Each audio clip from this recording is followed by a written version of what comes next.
All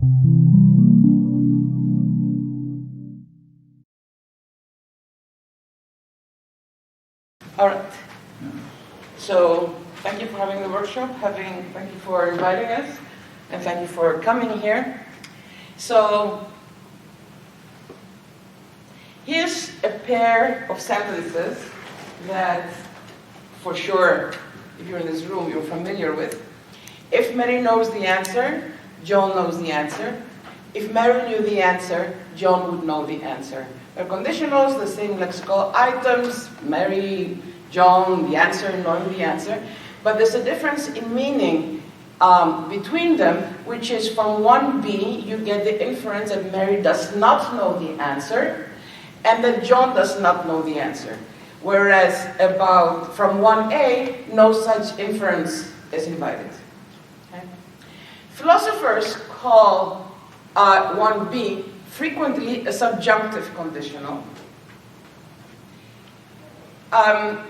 We both, and we separately also in the past, argued that this is not a good term because subjunctive is neither necessary nor sufficient cross-linguistically to convey this meaning. So there are languages that don't have a subjunctive and that still do something like 1b. There are languages, like Dutch for example, there are languages that have a subjunctive but don't use it in 1b, like French. And there are languages that have a subjunctive, put a subjunctive in a conditional, but it's more like 1a than 1b. That's Icelandic. So the subjunctive is neither necessary nor sufficient to convey the inference that 1b does in English, that Mary does not know the answer and John does not know the answer. So we don't want to use the term subjunctive because for linguists this is misleading. We also don't want to use the term counterfactual conditional because, first of all, as we've known, philosophers mostly, for a long time, the counterfactuality is cancelable. This is a known case of what are called the Anderson conditionals, the case of two doctors arguing, and I believe that the patient has disease A, Stefan believes that he has disease B, and I can say, look, but if he had disease A, he would have exactly the symptoms that he shows. Okay? So I'm using this type of a conditional to actually argue for what you might have thought is the counterfactual inference. So we're not going to use the term counterfactual because the counterfactuality is not cancelable as shown by Anderson and other people. And we're also not going to use it because of something called future-less vivid conditionals.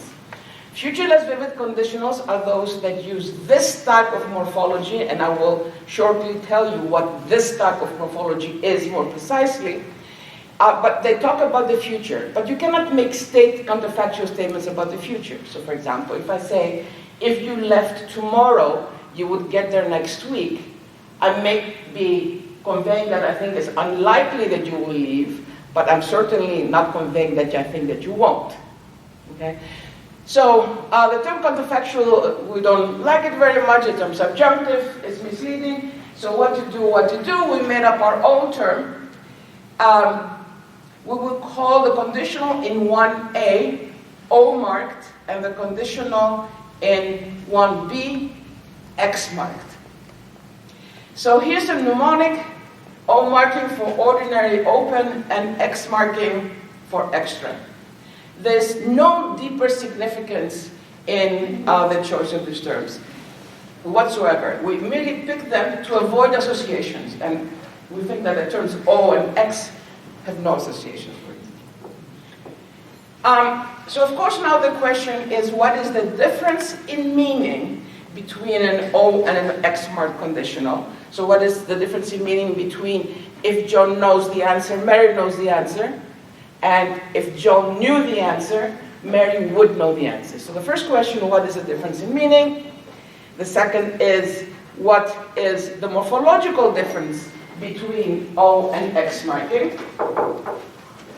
And of course what we want is to connect the difference in form to the difference in meaning. That is the task. So in order to do that well, we need to figure out what exactly the difference in meaning is, what exactly the difference in form is, do the mapping, and understand why the particular difference in meaning corresponds to the particular difference in form. Okay? So that's the task. Now, there are languages that have very specialized X marking morphology, and we're going to show you an example pretty soon. Okay? And there are languages where X marking consists of morphemes that have other uses as well. So the green languages, languages where you see the morpheme and you can immediately say, aha, X marking. And there are other languages where you look at the X marking morpheme and you can say, well, is this a case of X marking and a conditional, or is it one of the other uses that it has? Here is a language of the first sort, Hungarian. And it's not often that Hungarian is actually the easier language of a sample. So Hungarian in 3, this is how you say if John knows the answer, Mary knows the answer. If you want to convey if John knew the answer, Mary would know the answer, so the X mark conditional, what you do is you take this morpheme na, which is red, and you just insert it on the verb of the O-marked conditional. And that is how you say, if John knew the answer, Mary would know the answer. This particular example is also called a present counterfactual because the time at which P and Q do not hold is at the utterance time. So 4a, like its English translation, conveys that John does not know the answer now and that Mary does not know the answer now. Okay, so this is why this is called a present counterfactual. If you wanted to convey a past counterfactual, so look at the English translation, if John had known the answer, Mary would have known the answer too. This is called a past counterfactual because it conveys that there is a time in the past at which John did not know the answer, and at that time in the past, Mary did not know the answer either. Okay? So this is called a past counterfactual because the quote-unquote counterfactual inference is about a time in the past.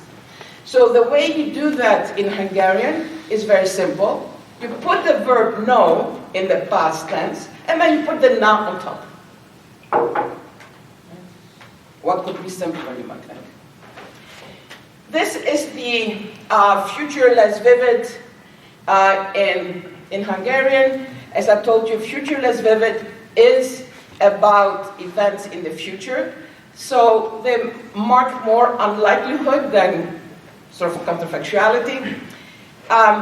And again, what you just do is just put the na morpheme on top. Since we have a bit more time, if you're wondering what the difference is between future less vivids and present counterfactuals, because in both, all you have is a na, and in the present counterfactual, what you have is just the na. The difference in Hungarian, as in English, is basically the actions out of the verb. So if you have a stative, or if you have a predicate with a subintable property, it can be about the present, but if you have a predicate like an eventive, non-stative, like leaving, then it yields a future less vivid. This has nothing to do with X marking.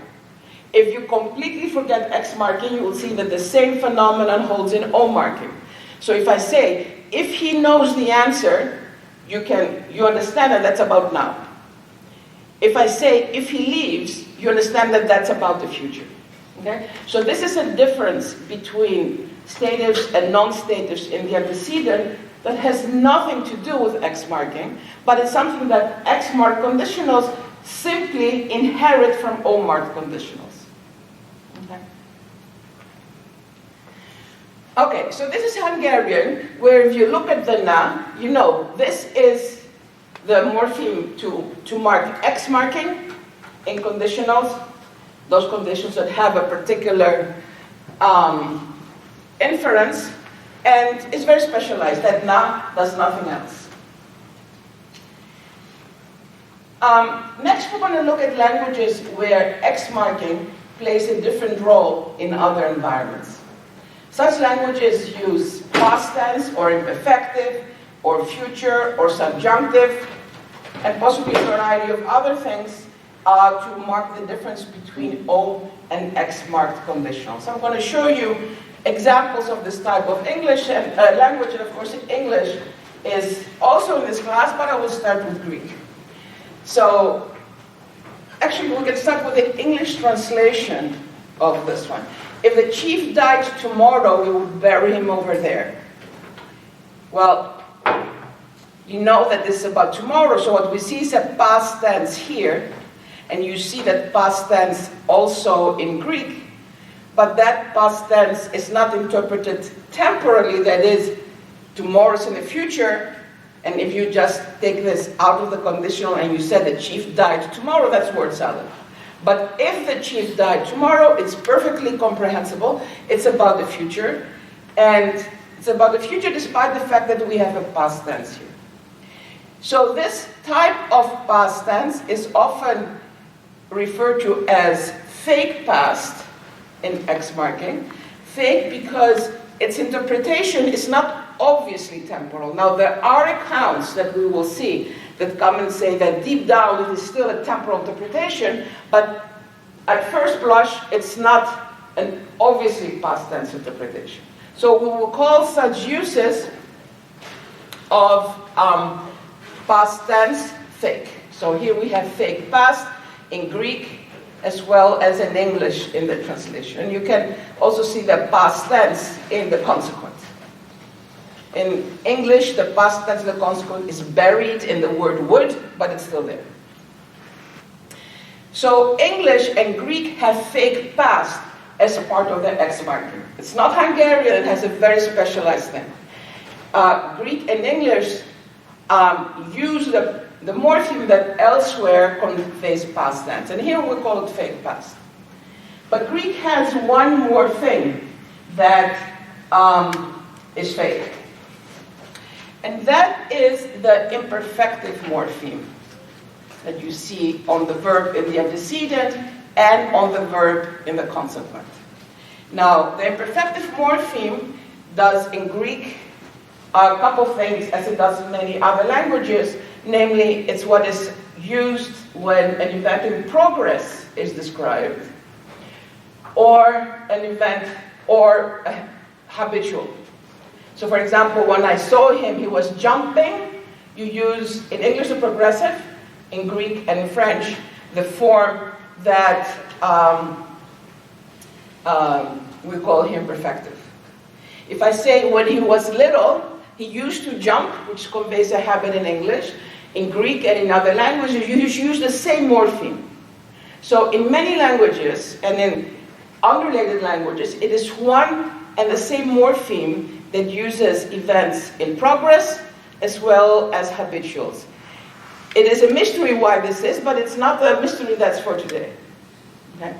So what we see here is that in Greek, you must, and this is a must, it's not an option, you must use the imperfective, in both in the antecedent and in the consequent. The thing is that this imperfective is interpreted neither as a progressive nor as a habit. It's clearly not a progressive because it doesn't say that when the chief is in the process of dying, we will be in the process of burying him. And it's not a habitual because, of course, people don't die habitually. Okay? So let's call this a fake imperfective. So X marking in Greek consists of fake past and fake imperfective. And this is a very common pattern cross-linguistic, the combination of those two. English is also fake past language. So we already saw some English cases. If he left tomorrow, he would get there next week. Leave is in the past tense, yet it's about future events. If he had a car now, if I had a car now, I would be happy. I had a car, of course, normally it's not about the present tense, and in an unembedded environment, I had a car now is gibberish. But if we say, if I had a car now, it's very clear what this means, and it's very clear that it conveys that I don't believe that I have a car now. So English is a fake past language, and it is one of the few, relatively few, I mean, from the sample that we had, not the world's languages, who knows what's happening there, but from the sample that has been studied, it's one of the few languages where X marking consists only of fake past, and not of fake past and imperfective, or fake past and something else. So there's been a fair amount of literature trying to identify how the different morphological ingredients make up the semantic difference between X and O mark conditionals. Because for Hungarian, you can just take whatever you believe the meaning of an X mark conditional is, as opposed to an O mark conditional, and just write it for the meaning of the morpheme na. But for languages like Greek and English and Spanish and Zulu and Russian, it's much harder because you have to find the meaning of a morpheme, you have to write the meaning of a morpheme that sometimes means past and sometimes has the counterfactual inference, or sometimes is past and progressive, or past and habitual, and sometimes gives the sort of counterfactual inference. And that is a much harder task. So this is why I said at the beginning that this is one of the rare cases where Hungarian is an easier language in the sample. Okay? Because that na morpheme has no other uses, so if you one day wake up and decide what the difference in meaning is between O and X mark conditionals, you just write that as a meaning of na. Much harder to do that for English, Greek, and so on. Okay. There have been attempts to undertake this task, quite a few by different people, and what we're gonna, one of the things we want to do is point out that this literature is on the wrong path in at least two ways. The first one is that most proposals concentrate on the role of past tense alone. So there is a bit of a sort of cottage industry on this topic, and the attempts are to say, okay, if we give the meaning of this past morpheme like this, then you can get temporal past and X mark conditionals. And there, of course, people differ as to what the this and the that is, but it's all about the past tense. This is a mistake. It's from the point of view of the cross-linguistic picture. In English, X marking consists only of past tense. In Greek, so in English we have only fake past. In Greek we have fake past and fake imperfective. The presumption should be, and I think this is how in fact people who have written on this have an assumption that they made, is that the past tense, the fake past, makes the same contribution in English and in Greek, Spanish, and so on, X mark conditionals. But this can't be. Okay? This can't be, because the Greek past, fake past, needs help from the fake imperfective in order to convey X, the meaning of X. The English fake past does not need help from anything else. Now you might say, well, but English doesn't really have much of an aspect, somehow, it sneaks away from that problem. That's not enough, because, for example, Russian, which has not just a little bit of aspect, has all the aspect in the world that you can think of, Russian has fake past, but does not have fake imperfective. Okay? So writing a paper that says, here is the meaning of fake past, and this is how I do X mark conditionals, misses this larger contribution of the cross-linguistic picture. So we would have to conclude that fake past in Greek is different from fake past in English, which actually would end up meaning that that past morpheme is different in Greek than in English. That's one way to go. Or another conclusion is to say, well, the contribution of fake past is the same in the two languages. Can you see above this awning here? Yeah. All right. So fake past in Greek and fake past in English are in fact the same thing, and the contribution of fake aspect in Greek and in French and so on is not semantic. It's there for some other reason. But we need to realize that we write papers that say, okay, here's the meaning of past, so that I can do temporal past and I can do X marking past. We have to realize that the cross-linguistic picture does not permit such a simple assumption, because some of these fake pasts need help, some don't. So you either have to say that the pasts are different, or you have to say that the alleged help is not a true help, but then you still have to explain why they're there. Okay? So that is the first way in which we think the literature has been somewhat misguided. But we're not here to rectify this tendency today. For today's purposes, we will not care what X consists of morphologically. In other words, for today, Hungarian, which has a specialized X marker, Greek, which has fake past and fake imperfective, English that has only fake past, they're all apart for us today. So we're not going to look inside the X marking. Everything that we were going to say about inside X marking, I've already said. Okay? So from now on, we'll just treat it as a sort of atomic whole.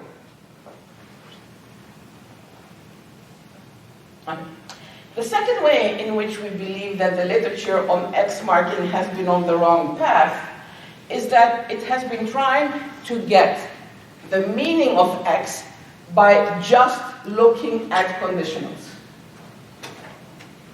That is, the prevalent practice has been to understand the contribution of X, as I said, just by looking at the difference in meaning and the difference in form between X and O marked conditionals.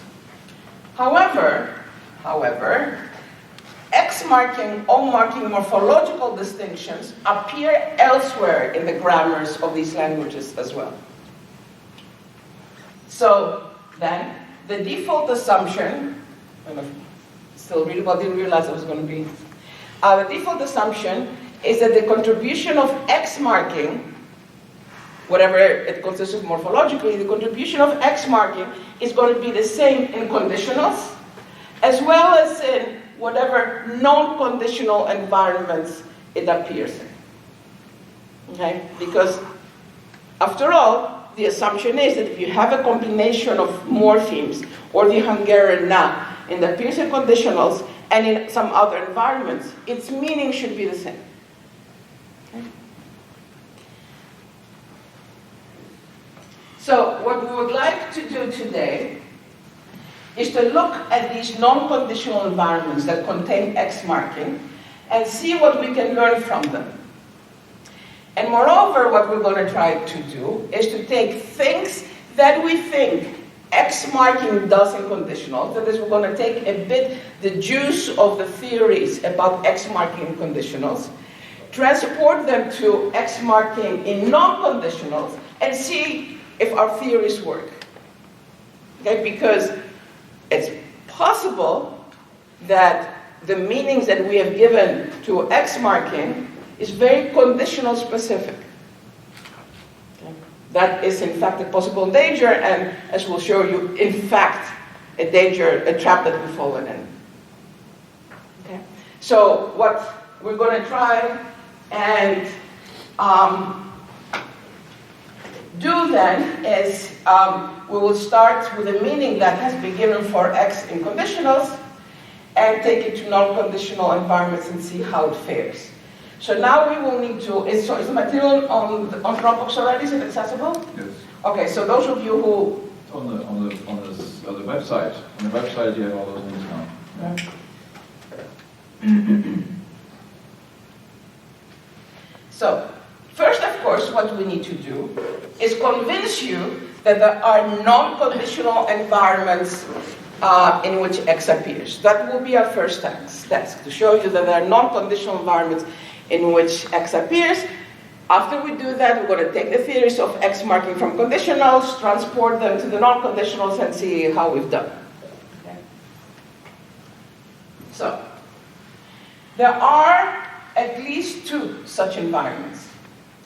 The first one is a phenomenon we call transparent wishes, or X-marked desires.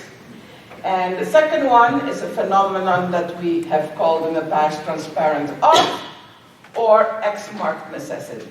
So we're going to go through each of these in turn, and we're going to show you that X marking appears there. But it's good to be convinced you need to have access, be good to be able to access the slides where all the data appear. Okay, so let's start with the first case, the one that in English is called counterfactual wishes. So something like 10, I wish I had a brother, conveys that I do not have a brother, or that I believe that I do not have a brother. And the complement of wish it's conveyed that the complement of wish is false. Now, whether it's a presupposition or something else right now, not directly relevant, but this is why they're called counterfactual wishes. The term a misnomer, the term counterfactual wish is actually a misnomer, because when I say I wish I had a brother, that desire is not in the counterfactual world. I'm expressing a desire in the actual world. What's counterfactual is the complement. Okay? So counterfactual wishes are actually actual world wishes. And we will shortly dispense with the term counterfactual wish, and we will use the term X-marked desire for reasons that are about to become clear. So in many languages, there is actually a morphological commonality between X-marked conditionals and counterfactual wishes. And in the full version of the generalization, it looks like in 11 and 12.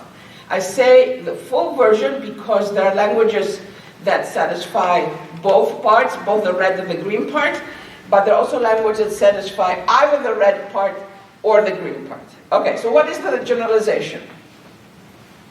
We've seen what an X-marked conditional looks like in Hungarian, in Greek, and in English. If red PM1, so that's the complex of morphemes that make up X marking in an antecedent of an X-marked conditional. And QM2 is the combination of morphemes that appear in the consequent of an X-marked conditional. So in English, this is past tense here, and would here. In Greek, this is past imperfective, fake past, fake imperfective, and this is fake past, fake imperfective. So there is a morphological, morphological, let's say, pattern with considerable cross-linguistic stability, whereby the morphemes that appear in the X-marked antecedent appear on the complement of the counterfactual wish, and the morphemes, again, the morphological X marking that appears on the X-marked consequent appear on want. You should not be able to remember this if you've never seen this. We'll show you the facts here.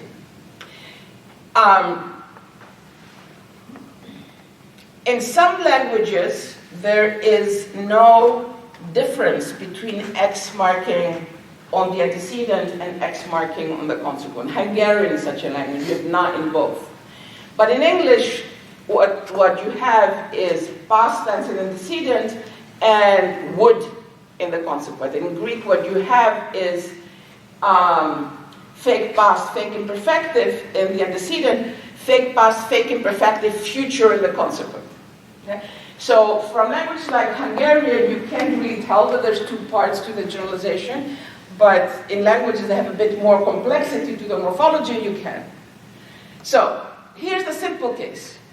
In Hungarian, remember this is an X-marked conditional Hungarian, it's just na that you put on the antecedent and now that you put in a consequent. And the way you say, I wish she was taller, you get the verb like, you put na on it, you get the verb be tall, and you put na on it. So we already see that it's the same morphemes that appear. And so this is already a hint that X marking appears not just in conditionals, but also in counterfactual wishes. But that's sort of the simple case. Here's an example from Spanish. In Spanish, an X mark conditional looks like this. In the antecedent, you have past subjunctive, and in the consequent, you have something that grammars call conditional mood. I actually have argued that it's not a mood, but that doesn't matter. The point is that you have X marking, antecedent X marking in Spanish consists of past subjunctive, consequent X marking in Spanish consists of this thing that they call conditional mood. So how do you say, I wish she was taller than she is, or I wish she was taller? You take the verb want, and you put on it consequent morphology, basically the conditional. And in the complement of which you put antecedent X marking. Okay? So this is antecedent X marking appears in the complement of want. Consequent X marking appears on want. Okay? So Spanish, like Greek and many other languages, shows the full force of the conditional desired generalization. So Spanish, Greek, French, and other languages are what are called transparent wish, what we call here transparent wish languages. And basically transparent wish languages are the ones that have the part of the generalization whereby you have on the desired verb consequent morphology. That is, in order to express a counterfactual wish, you take a normal verb want and you put some morphology on it. Which morphology? Well, the morphology that appears in an X-marked conditional consequent.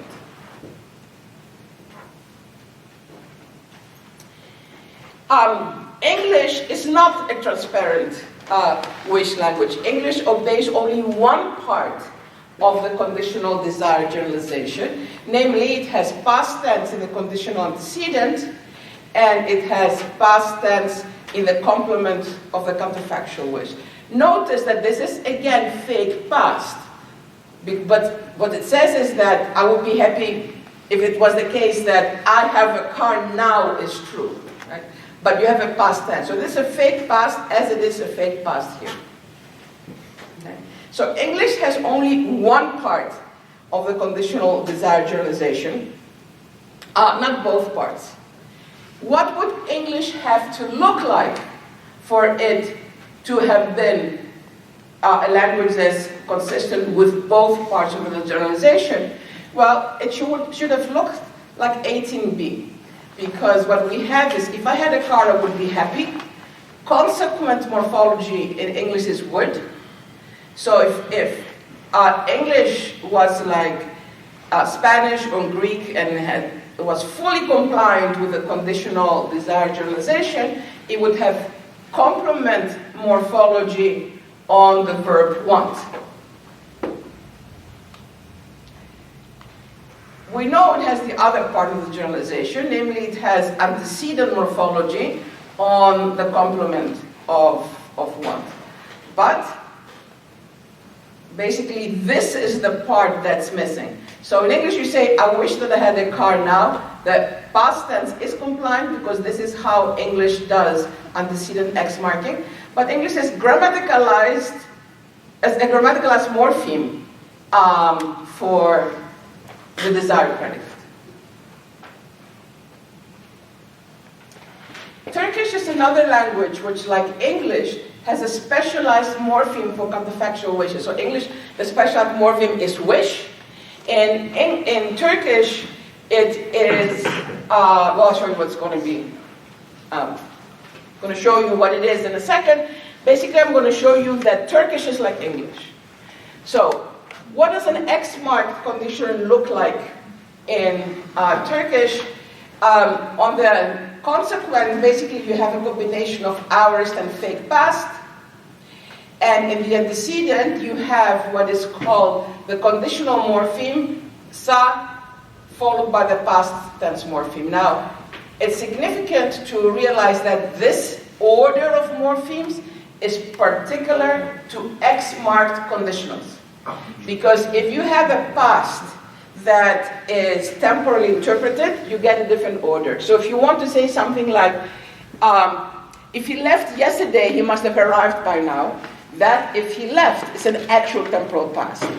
For that conditional, what you say, past followed by sa. But if you want to say, if he left tomorrow, where it's a fake past, you get sa followed by past.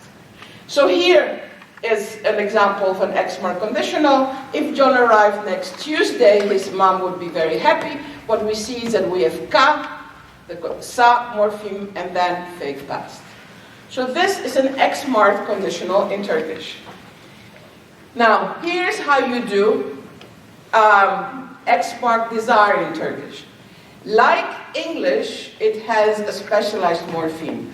Unlike English, the specialized morpheme is not a verb. It's keşke, Hindi couplet kash, probably, when Hindi and Turkish have something in common, typically it comes from Persian. But this element here, it is not verb. It's not a verb. So it's a bit like English, if only. Like, if only I was taller. You understand that if only somehow conveys a counterfactual wish, but it's not verbal. Okay?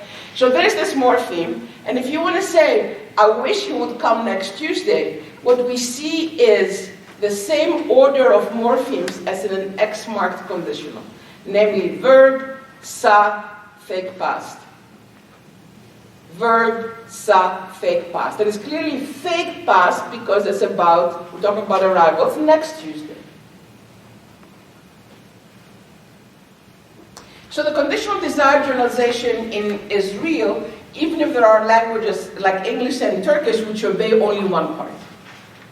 But there are also languages that obey both parts, as I showed you, like Spanish, for example. The next few slides basically show that X-marked desires, like English counterfactual wishes, the complement is taken to be true. I'll go over this quickly because I trust you will believe me if I say this so, but here's French. Do we have French speakers here or people who are good enough with French? Okay, one. Okay. All right. So in French, here's the verb want. Its complement is infinitive or subjunctive, depending on whether the subjects are the same or not. So if I say, I want something about myself, or he wants something about himself, you use the infinitive. If you want somebody else to do something, then you use the subjunctive. With counterfactual, with things that are not attainable anymore, you cannot use the verb want. So this is, I want to have arrived last Tuesday, you cannot use want. Basically what you do is you take the verb want, and you put on it X-marking morphology. Remember, X-marking morphology in French consists of what's called the Conditional morphology, which is basically a future, past, and perfective fused morpheme, but anyway, here it is. So this is want plus X, whereby X is, in this case, consequent X. That is the morphology that appears in a consequent of an X-marked condition.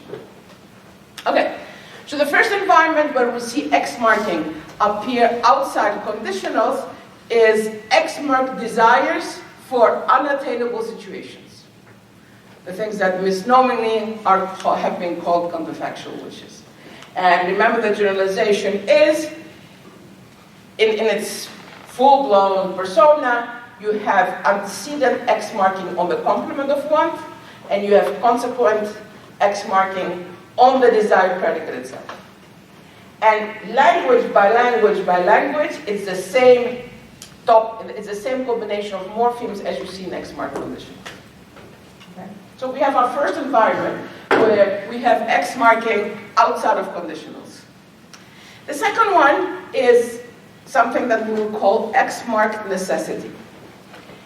Now, here we will talk about the modal ought, and we will identify ought as opposed to other modals by the parent 24. And we call ought a weak necessity modal. So 24a is not a contradiction. You ought to do the dishes, but you do not have to. That is not a contradiction.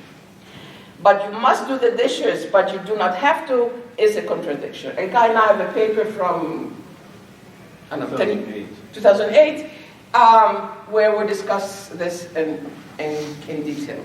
So, the weak necessity modal ought in English. So remember this test. This is how we test for a weak necessity.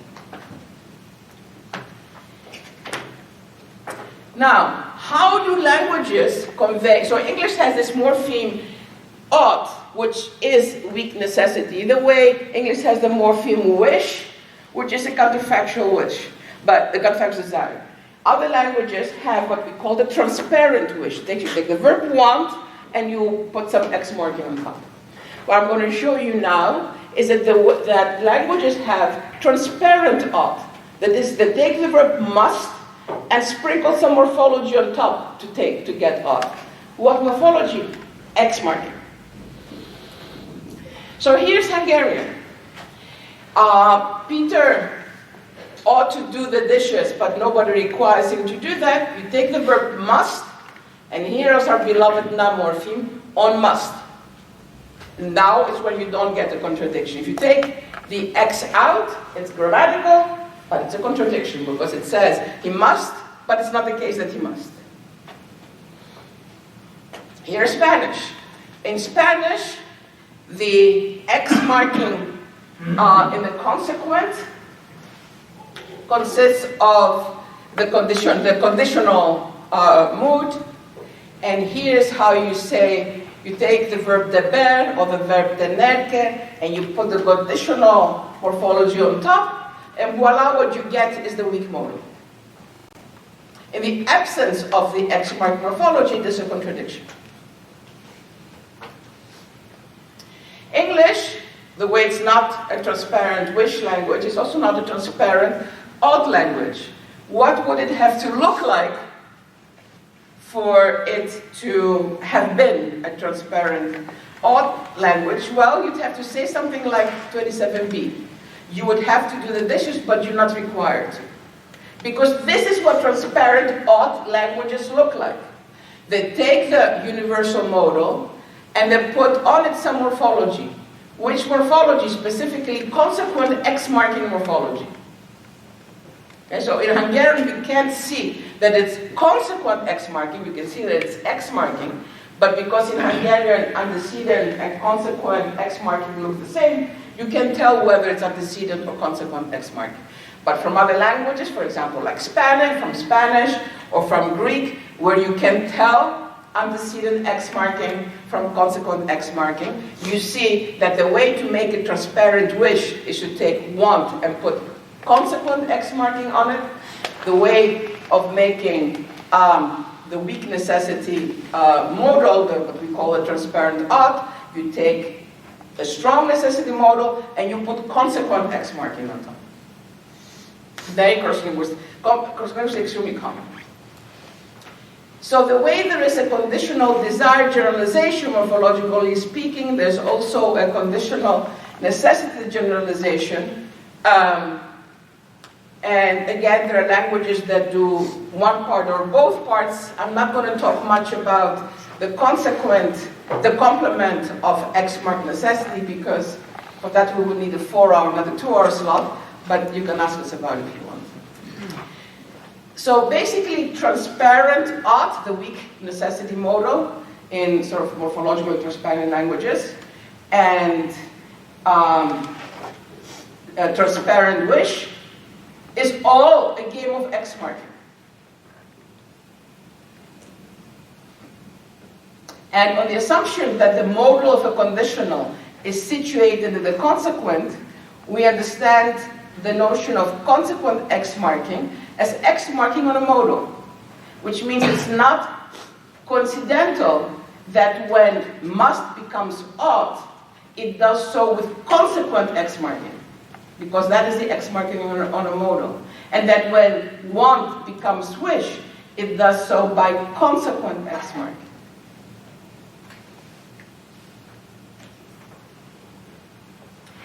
So we have X marking, consequent X marking in the conditional consequence, on a desired predicate, on the necessity modal. So here we can already draw a first lesson about our theories of X marking in conditionals. A number of proposals about the role of past tense in X mark conditionals say the following. The true semantic contribution of fake past is in the consequent. When you see fake past in the antecedent, it's let's say, an agreement phenomenon. It's a concord phenomenon. It's a sequence of tense phenomenon. It's not the one that truly matters. Okay? Now we have data to show that that can't quite be right. That is, we'll show you that what is called antecedent X marking actually has a contribution too. So, first what we showed you, already from English you can see that. When you say, I wish I had a brother, basically that I had a brother is antecedent X marking. And actually you have to have it there. And it's not sequence of tense because wish in English is a present tense verb. So there's no sequence of tense happening. Moreover, in languages like Turkish, which has keşke, or languages like Hindi, which has kaş, you need, or for that matter, for English, if only, you need X marking, antecedent X marking, if only I had a brother. If only it's not a verbal thing carrying past tense to trigger a past tense agreement or concord or sequence of tense. Okay. Which means that the places where antecedent X marking appears, it's not a concord phenomenon, it's not like a vacuous, it's not a morphological sort of sprinkling of past tense. It makes a contribution. And you can see that more clearly in some languages like Greek. So Greek has this morpheme, makari, which, like keşke and makash, is undeclinable, it's not verbal, so think of it as if only. It can be followed by O marking or by X marking. So it can be followed by present tense or by past tense. And the difference in meaning is very big. So if I say, Makari na inikitora, so Makari, he is there now, all I'm saying is that I want him to be there. If I put X marking on the complement, it means that I believe that he's not there. Okay? So that difference in meaning comes only from the place where antecedent X marking appears. So antecedent X marking can't just be a concord phenomenon. It makes a contribution to the meaning. Okay, so far we have X-mark conditionals, X-mark desires, X-mark necessity. So what we saw what they have in common in form, and we need to find out what they have in common in meaning, so that when we sit down to write the meaning of X marking, it has to be something that can fit all three environments. Otherwise, we've not done our job. So, we will start with the similarity that X-mark desires have and have in common with X-mark conditionals that don't have in common with X-mark conditionals. So here is a sentence that has a Greek sentence with a weak necessity modal. Look at the English translation. He ought to take the boat. Okay? He ought to take the boat conveys that there's more than one way to get to the place, but I think that the boat is better for some reason. Okay? If the boat is the only way to get there, you don't say he ought to take the boat, you say he has to take the boat. Okay? As we already said, basically the way you say ought in Greek is you take must, and you put X marking on top. And it doesn't matter what X marking consists of right now. But it's must plus X marking. And this is how you say you ought to take the vote. Now, look at sentence 51, but please first look at the English translation. If Fred wanted to go to the island, he would have to use the boat. There's no other way to get there. Okay? So what we have here, this is an X mark conditional, and what we have here, X marking on have to. In a transparent odd language, the morphemes are exactly the same. So you have must plus X marking, must plus X marking. Only this must plus X marking ends up being a weak necessity modal in the actual world. That is 30. In 31, this must plus X marking ends up being not a weak, a strong necessity modal in a different world. Okay? In English, it's easy to make this distinction is the choice between ought to and would have to. And these are examples where you can see the difference. But in a transparent ought language, these two look alike. Okay? The same thing with transparent wishes. Look only at the English translation. He wishes he had a longer bed. Okay, it means he has a current desire for a bed longer than the one that he has.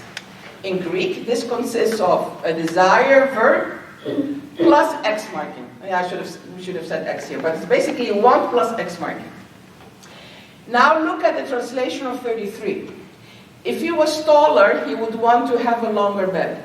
There's a difference between he wishes and he would want to. He wishes is a current desire, it's a desire in the actual world towards something unattainable. And would want to is a desire not in the actual world. It's a desire in the worlds in which he's taller. Okay? But in English, he wishes he had a longer bed and he would want to have a longer bed are easily, you can tell them easily apart. In a transparent ought language, a transparent wish language, it looks exactly the same. It's the desired predicate plus X mark. Here is a picture that represents all what I just said from a paper of ours from 2008. So, in transparent languages, you get a strong necessity modal like must, and you put X on it. And this now becomes ambiguous between ought, which is a weak modal claim in the actual world, and would have to, which is a modal claim, strong modal claim in a counterfactual world. When we do the same thing with want and put X on it, it's ambiguous between desire in an actual world for something unattainable, or for a desire in a counterfactual world. And English grammaticalizes these things. So English is very consistent. It doesn't like transparent morphology. It has wish versus would want to, and ought versus would have to. And you can tell exactly what you're dealing with. But in languages that are actually typically morphologically richer than English, you take a strong necessity modal, you put X marking on it can go either way. You take a desire predicate, you put X marking on it can go either way.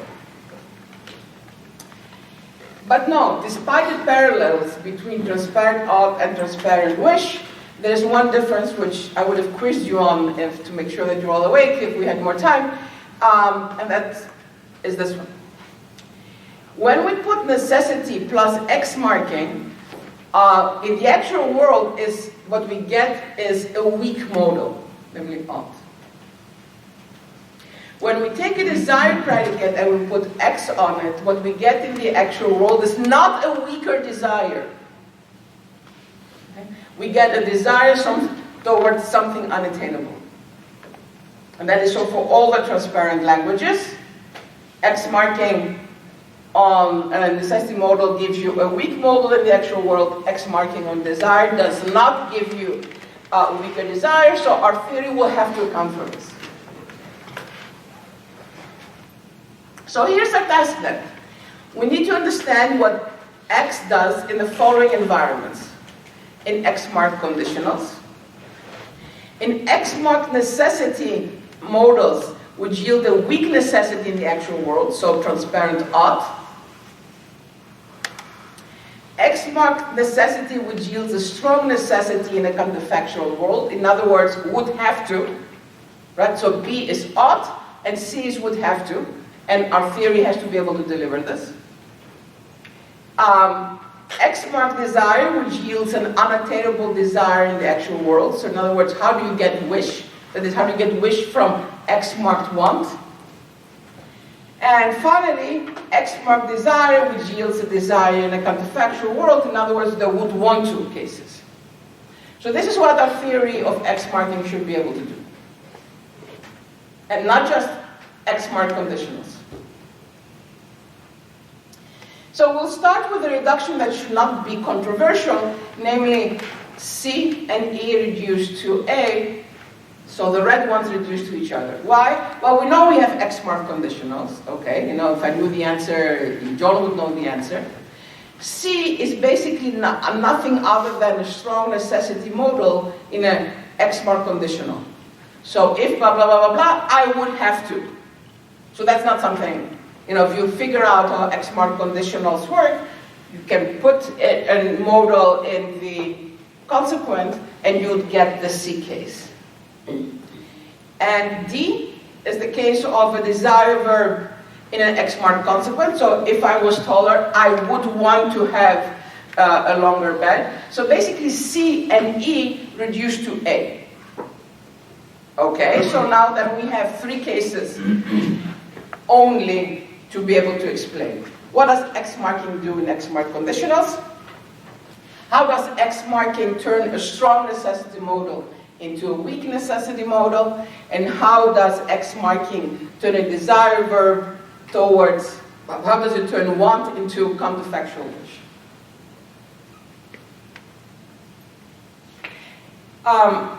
At this point, we got a second take-home lesson about our current theories of X-marking conditionals. Remember, the first one was that antecedent X-marking is not the Concord phenomenon. It makes an actual contribution.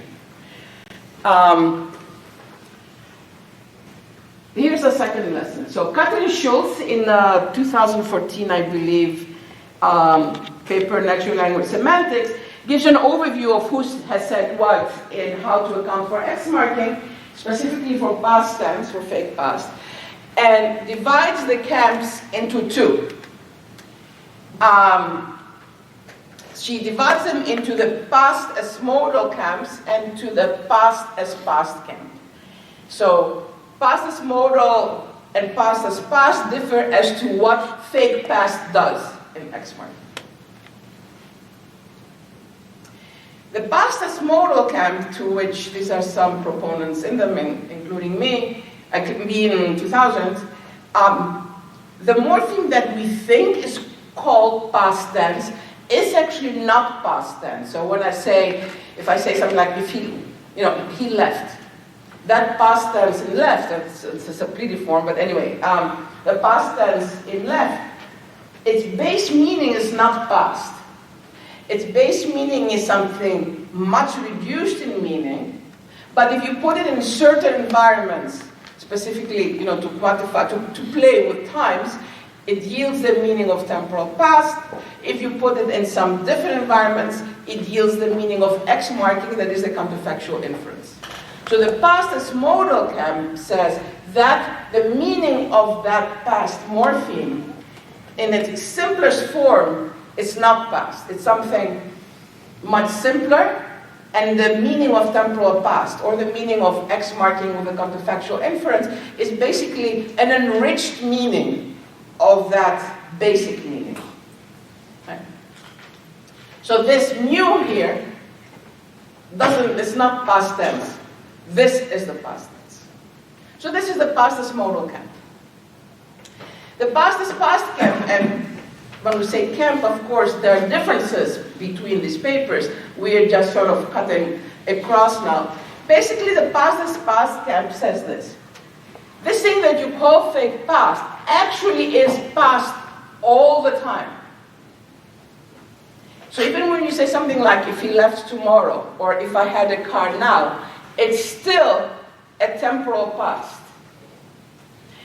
The reason that it's not interpreted in the sense that you expected, so if I had a car now, it doesn't talk about past events of owning cars, is because it gets applied much higher.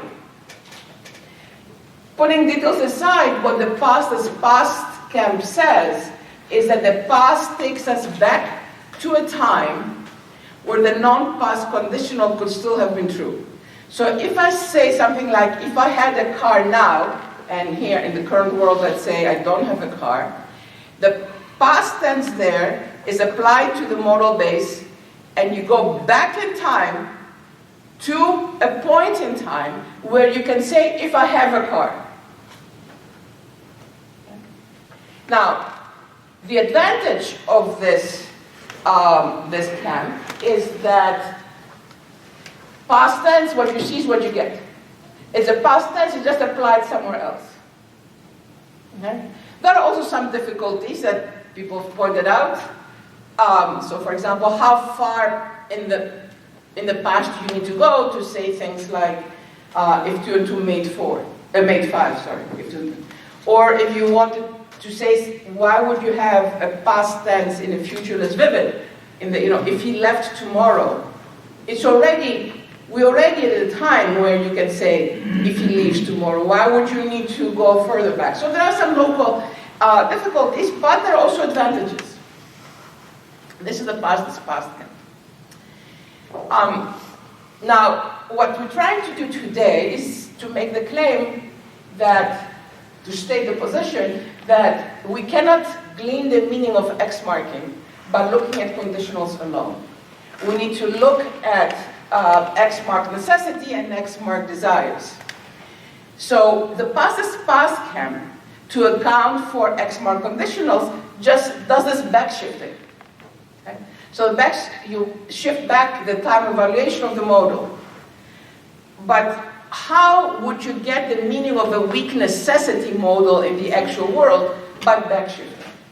So how does must become ought by evaluating the time of a modal at a previous time? The same holds for transparent wish. How do you get want to become wish? By backshifting. After all, we're still talking about current desires in the actual world, and how would temporal backshifting give you that?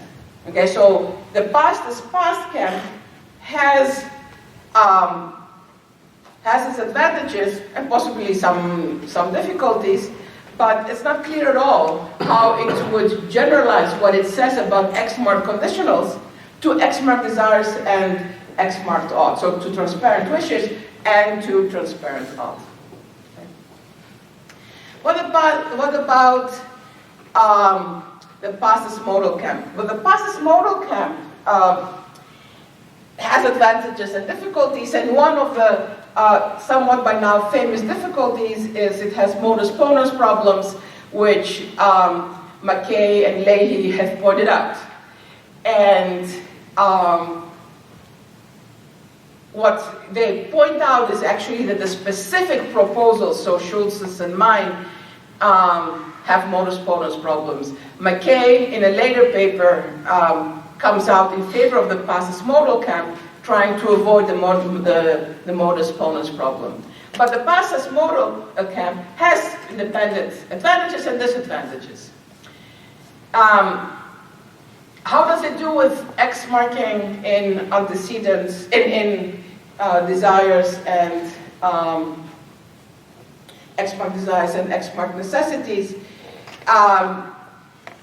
That's also hard. That is, we would have to find a meaning for X marking that does X mark conditionals and does the others too.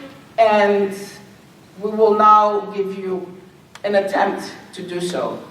But we will start, we're going to do some actual backshifting. We're going to go back to the classics and start with Bob Stolica's work in the 60s and 70s and what he said about conditionals. Kai is going to do this part. What I want to tell you, to remind you or to tell you, is that Stolica's account is sort of morphologically blind. That is, he doesn't say, so he says, here's the meaning of what we would call X marked conditional, but he doesn't look at what, oh, there's a past tense, there's a fake past, there is a fake imperfective, and so on. So basically he tries to get the difference, how you get the difference between an O-marked conditional and an X-marked conditional, but without looking at the morphology. And as we will see, that task is already very hard. Okay? And here, Kai will go. So the title of our paper is Prolegomena. So some things that should be said before you actually do the work. And it's motivated by the fact that we think that a lot of us who've been thinking about these problems sort of went too fast and down the road of trying to understand the past tense rather than the whole, the past tense and conditionals in English rather than the whole picture. So we have some ideas about the tasks ahead. That's the next paper, or maybe somebody else's paper. We have a student, Paul Crowley, who's very bravely trying to make sense of this, and basically taking, not Staudinger particularly, but actually Iatridou's 2000 idea and trying to implement that compositionally. So maybe someone smarter than us can figure this out. So here's just some thoughts about the task ahead. So what we need to do is try to figure out what the common denominator of what X marking is doing in these three environments that we've talked about: conditional sentences, weak necessity, desire predicates. There are some others in some languages. There are other corners where X marking is used. German has a couple as well, but we've looked at these because these are the most common uses of X marking. And then, as Sabine talked about, almost all treatments of X marking have said that the X marking in the antecedents of conditionals is not semantically active. It's just a Concord phenomenon. The one exception are parts of Sabine's 2000 paper, but everybody else really sort of has just the consequent X marking doing the work. But that can't quite be because, as Sabine showed, there is local X marking that makes a difference, particularly in complement of certain desired constructions. And then that's just saying what the meaning of X is.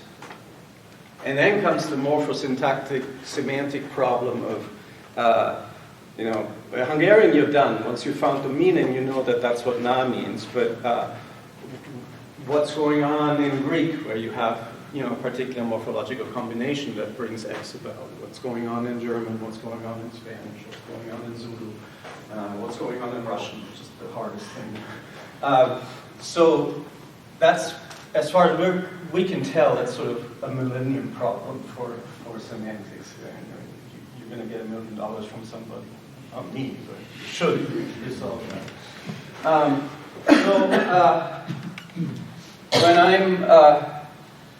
When I'm baffled, I go back to my Bibles. I have a number of them at my bedside. One of them is, some collection of Stauningers.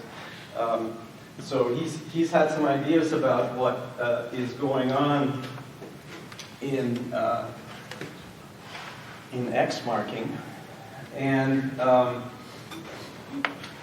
that goes back at least to the 1975 paper on indicative conditionals, but it's since then it comes up again and again. We have some quotes coming up from the context book from 2014, where he revisits many of these questions.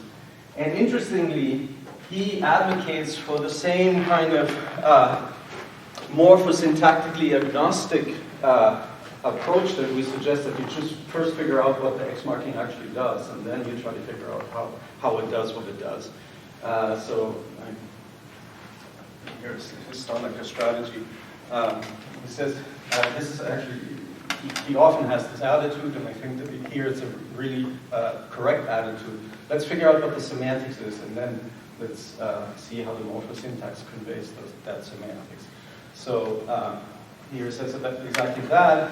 He says, without any contentious theoretical assumptions about the grammatical marks, we can ask what work are those marks doing, whatever they're doing. That is, what is the functional difference between a so-called X mark and a so-called Y mark conditional? It uses the wrong terms. We need to teach it, but that's exactly the strategy I think that we're suggesting might be fruitful. Here's, I think this is from the 75 paper. I take it that the subjunctive mood in English, i.e. X marking in English, and some other languages, is a conventional device for indicating that presuppositions are being suspended.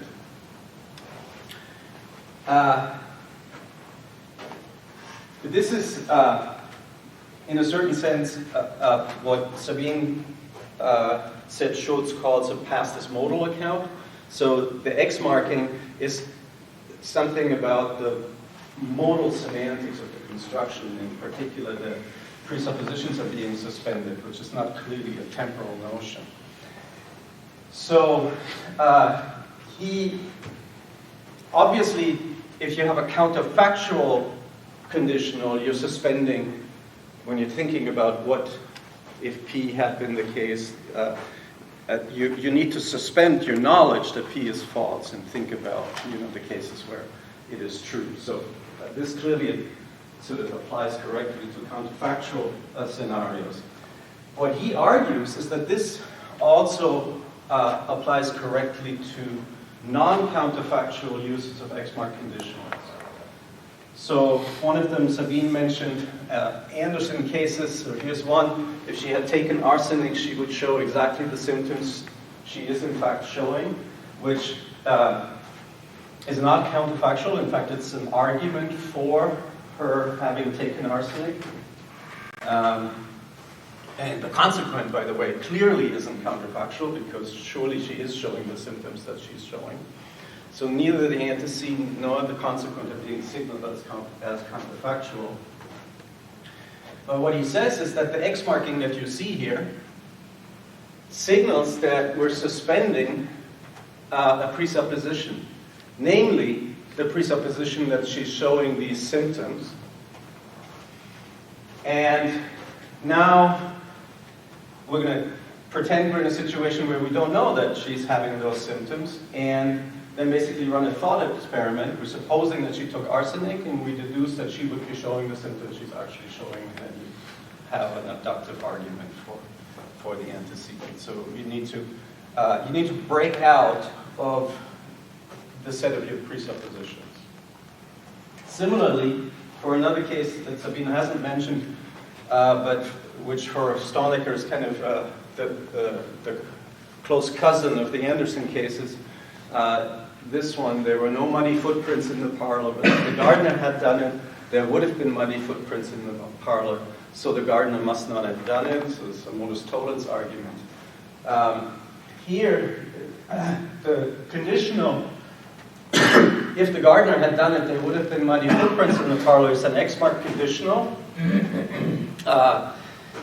And it's used in an argument against the gardener having done it. It's very bad practice to presuppose the conclusion of an argument. So here, the argumentative situation is that you can't be committed prior to this argument that the gardener didn't do it, because you're just using this conditional as giving an argument against him having done it. So that's what the quote here below this says. And here is Stoneker's diagnosis about what presupposition is being suspended here. Namely, you're suspending the proposition that there are no muddy footprints in the parlor. And then you are again reasoning, well, if the gardener had done it, there would be bunny footprints, and then you put that back together with what you had temporarily suspended, and so now you can conclude that if we don't find them, we didn't do it. So Stonecker in a nutshell is this. This is what you can extract and what he does extract from these considerations. In Omar conditionals, what he uses for the semantics of conditional, the selection function, so that takes you to the worlds, to a particular antecedent world or worlds, that selection function is constrained to find the antecedent worlds it cares about within the context that his notion of the set of worlds compatible with all the presuppositions made in the context of the current conversation. X marking says that F may reach outside the context set, which can only be if you're suspending one of the presuppositions, right? So you allow yourself to look outside the context set. So that is, with X marking, we abstract away from some established facts and then run a thought experiment. We then conclude that even in P worlds outside the context sets where P is true, the consequent is true. So Stonecker's theory of X marking, let's recast this slightly, is that, so going away from selection functions and using terms that are more familiar in modal semantics these days, that all marking signals that the modal base is contained in a, what I'll call an epistemic set, a set of epistemically accessible worlds, and X marking signals that the modal base is not entirely contained in that set. That is, in fact, the exegesis of Stonecker's proposal that you find in an old paper of mine when I tried to figure out what X marking means in conditionals. So, having gone back to the Bible, we have some understanding of what O and X marking does in conditionals. And now, if conditionals were all that we cared about, we would now reverse engineer this morphosyntactically in all the languages and see whether we can get this meaning out. But our Prolegomena conclude that you need to do more than that. So what are the hopes for this when you consider the other uses of X marking? X marked weak necessity and X marked desires. And I'm going to assume here, I'm almost done. I'm going to assume here diagnoses about the meaning of X marking, or the meaning effect of X marking in these constructions. For X marked weak necessity, I'm going to assume the diagnosis from our 2008 paper that X marked weak necessity modals have an additional ordering source. So that makes them weaker because they consider additional ordering. So that is not a manipulation of the modal base. It's a manipulation of a different parameter. For X-marked desires, the way that we've described them is that what they are about, they are current actual desires about an unattainable or a believed to be unattainable complement. So really what the X marking seems to be doing there is if you assume that a desire verb comes with a modal domain that's the doxastic set of the agent, that's typical analysis you find in the semantics for desires, Heim and so on, then an unattainable desire would be widening beyond the doxastic set to find worlds where the P is true, and then you are saying that the agent refers those worlds to, the non-P worlds. So there, in fact, there is a widening of the modal domain. So in a certain sense, X-marked desires and X-marked conditionals, there is a closer connection there. There's a widening of the modal domain going on. But what goes on in the X-marked weak necessity is not that. It's not a widening of the modal domain. So the best that we could say here is something like, there's a departure from a default modal parameter. In conditionals, the domain is wider than the epistemic set, which is the normal domain of an O-mark conditional. In X-marked weak necessity, there's an enriching of the ordering source. In X-marked desires, there's a domain wider than the doxastic set of the agent. But there, as I said, so the domain widening in the first and second case, but with different targets, and in the second case, another parameter is being manipulated. It's very hard to see a common denominator there, other than it's a departure from a default parameter, which I think would, if you try to formalize that, would probably vastly overgenerate. So,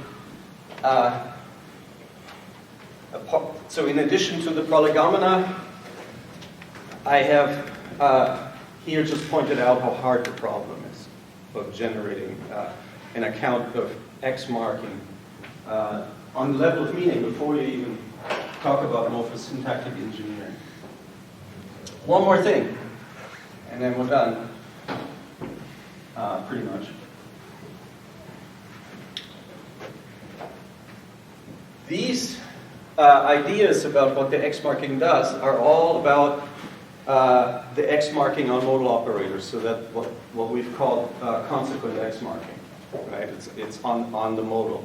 But we've also argued that X marking in the antecedent and antecedent of conditionals and X marking in the complement of desire verbs is semantically active and real. It's not a Concord phenomenon. This doesn't answer that. So we need another component to the analysis where we talk about the effect of local X marking, so X marking in conditional antecedents and complements of desires. We have an idea, but again, it's not clearly unifiable with the other ideas. So here's the idea. O marking in the antecedent of conditionals, so what you find in so-called indicative conditionals, and O marking in the complement of a non-X marked desire predicate, so what you find in finite complements of desire predicates when there's no unattainable reading. The O marking restricts you to the relevant domain that would be epistemic in conditionals and doxastic in desire predicates. So basically, you don't feed into the compositional semantics the whole proposition P, but only the epistemically accessible P and the doxastically accessible P. Nothing goes wrong, we believe, in normal O-mark conditionals when you do that in normal desire complements. And X suspends that constraint. So I can use the same vague terminology that Stonecker used for what X marking does in conditionals. And so you need to X mark. When you're in X marked conditional, you need to X mark the antecedent. Well, what the X marking in the antecedent does, it allows you to actually access P worlds outside the epistemic set, because the O marking would force you to stay inside the epistemic set. And in unattainable desires, the complement needs to be X marked, because we're talking about worlds, P only being attainable in non-doxastically accessible worlds. So those are the slightly post-prolegomenatic thoughts that we have, but they just reinforce to us how hard this problem is. All right, summary. X marking appears cross-linguistically in conditionals, desires, and necessity, and we need to account for all three of them. We should give a unified meaning. Once a unified meaning is identified, you can do the morphosyntactic semantic composition. Of course, we're not prescribing that you can't try to solve both problems at once. Often that's a little easier. but they're clearly distinct problems. And no known account can do this. Right. So what's next? Maybe not for us, but pretty much everything is left to do. We need to find the common denominator of the meanings of X marking. Multiple X marking, by which I mean the fact that in many cases you have X marking on the modal operator and on its complement or its antecedent. And the compositional derivation is a point. My presenter note says end of show, so end of show.